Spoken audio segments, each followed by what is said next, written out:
Most men move through relationships by guessing. They react to behavior without understanding the patterns behind it. They get confused by contradictions. They take things personally that were never personal. And because they never learn to see the structure underneath the surface, they repeat the same mistakes again and again. Today, that changes. This isn't about blaming women. It isn't about romantic fantasies either. It's about understanding reality clearly, without illusion, and without bitterness. What you're about to hear isn't advice in the usual sense. It's a framework, a way of seeing behavior that turns confusion into clarity. Once you understand it, you can't unsee it. And fair warning, this won't tell you what you want to hear. It won't paint women as angels or villains. It will show you patterns. The first thing you need to understand is this. Personality is not chaos. It's structure. People behave in patterns, and those patterns are not random. They form early in life and remain relatively stable over time. Think of it like an operating system. Biology is the hardware. Personality is the software. And just like computers, there are only so many operating systems. This means behavior is predictable. Not perfectly, but enough to navigate relationships with far more clarity than most men ever develop. Every person has a psychological core, a fundamental orientation that shapes how they relate to the world. That core doesn't change much over time. What changes is how it expresses itself. The same woman can seem completely different at work, with friends, in early dating, or years into a marriage. These aren't lies. They're adaptations. The mistake men make is assuming one version is real and the others are fake. That's wrong. They're all real. They're just different expressions of the same core. Your job isn't to pick which one is true. Your job is to identify the core beneath them. The core shows itself most clearly under pressure. When someone is tired, stressed, scared, emotionally exposed, roles take energy to maintain. When energy drops, the core appears. Now let's talk about the major psychological orientations. These aren't boxes. Most people are combinations. But understanding the pure forms helps you recognize real-world patterns. Some people organize their psychology around attention, being seen, being noticed, being validated. They feel alive when attention flows toward them, and invisible when it doesn't. This isn't vanity. It's wiring. Some people organize around status, hierarchy, achievement, position. Relationships matter because they reflect social rank.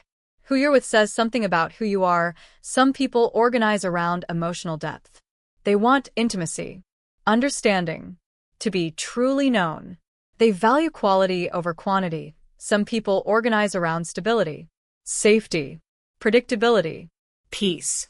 They'll trade excitement for calm without hesitation. Some people organize around sensation, novelty, intensity, pleasure. Routine feels suffocating to them. Some people organize around control, order, influence, direction. They feel safe when they steer outcomes. Most people have one or two dominant orientations.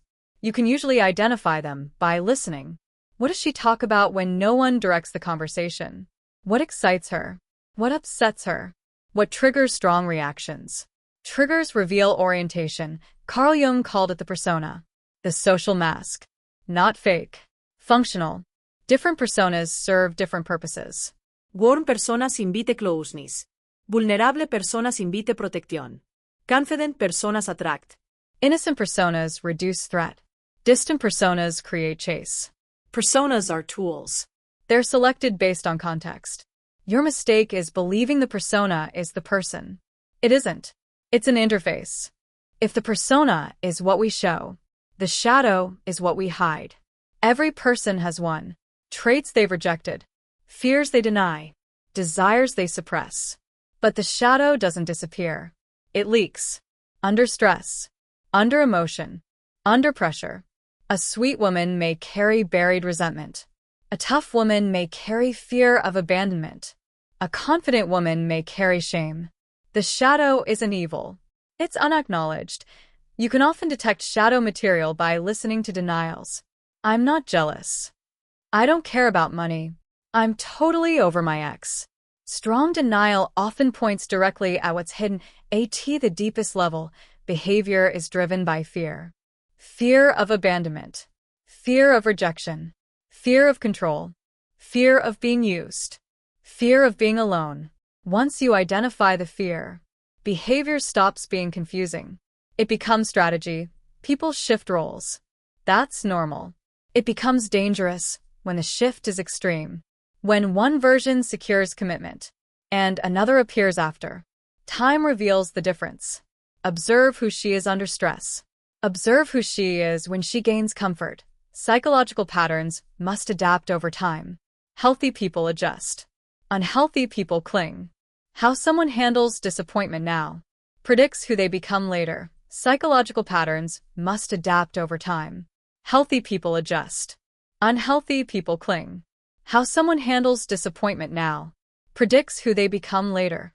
Accumulated resentment poisons relationships. You cannot fix it. If she sees men as the enemy, you'll become the stand-in. That's not your battle. It's your warning. Most men don't observe. They project. They hope. They explain away contradictions. Real observation requires patience. Patterns reveal themselves over time. Identify the orientation. Observe the persona. Infer the shadow. Understand the fear. Watch behavior under pressure. And most importantly, apply this framework to yourself. The man who understands himself is harder. The female mind isn't chaotic. It isn't mysterious. It's patterned. And now, you can see the structure. Clarity isn't cynicism. It's maturity.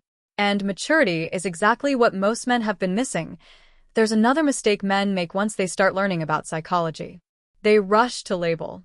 They hear one concept, see one pattern, and suddenly believe they've figured everything out. That's not understanding. That's oversimplification. This framework isn't meant to turn people into categories. It's meant to sharpen your perception. The goal isn't certainty. The goal is clarity with humility. You're not trying to predict every move. You're trying to reduce blind spots. Point one of the most dangerous blind spots is confusing attraction with compatibility. Attraction is immediate. Compatibility is revealed over time. Attraction responds to persona. Compatibility responds to core. Many men commit because attraction feels convincing. But attraction doesn't tell you how someone handles stress. It doesn't tell you how they manage disappointment. It doesn't tell you how they treat you when you're no longer exciting. Compatibility shows up when novelty fades. Another trap is mistaking intensity for depth. Strong emotion early on feels meaningful. It feels significant. But intensity is often driven by insecurity, novelty, or unresolved internal conflict. Depth looks quieter. Depth is consistency. Depth is emotional availability across situations. Depth is presence even when nothing exciting is happening. Men who chase intensity often confuse chaos for chemistry. Pay attention to emotional regulation. How does she handle frustration? Does she escalate or self-soothe? Does she communicate or withdraw? Does she take responsibility or deflect? These patterns matter more than affection. Affection can be performed. Regulation cannot. Another important distinction. Validation versus appreciation. Validation says, "You make me feel good about myself." Watch how someone responds to your boundaries. Healthy people may not like boundaries, but they respect them. Unhealthy people experience boundaries as rejection or control. They push. They test. They guilt. Boundaries reveal character faster than romance ever will. Also understand this. Not every red flag is dramatic. Some are quiet. A lack of curiosity about you. Emotional flatness during your struggles. Support that disappears when it's inconvenient. Affection that depends on your performance. These aren't explosive signs. They're structural ones. Men often ask, "How do I know if I'm overthinking?" Here's the answer. If a pattern repeats, it's not overthinking. If behavior contradicts words consistently, believe the behavior. If you feel confused most of the time, confusion itself is data. Healthy relationships reduce confusion. They don't increase it. And finally, remember this. Understanding psychology doesn't mean you should tolerate dysfunction. Insight is not obligation. You can understand someone deeply and still decide they are not compatible with your life. Compassion doesn't require self-sacrifice. The goal isn't control. The goal isn't manipulation. The goal is discernment. To choose with awareness instead of hope. To engage with clarity instead of fantasy. To build relationships based on reality, not projection. Once you learn to see patterns, you stop chasing explanations. You start making decisions. And that's when relationships stop being confusing and start becoming intentional.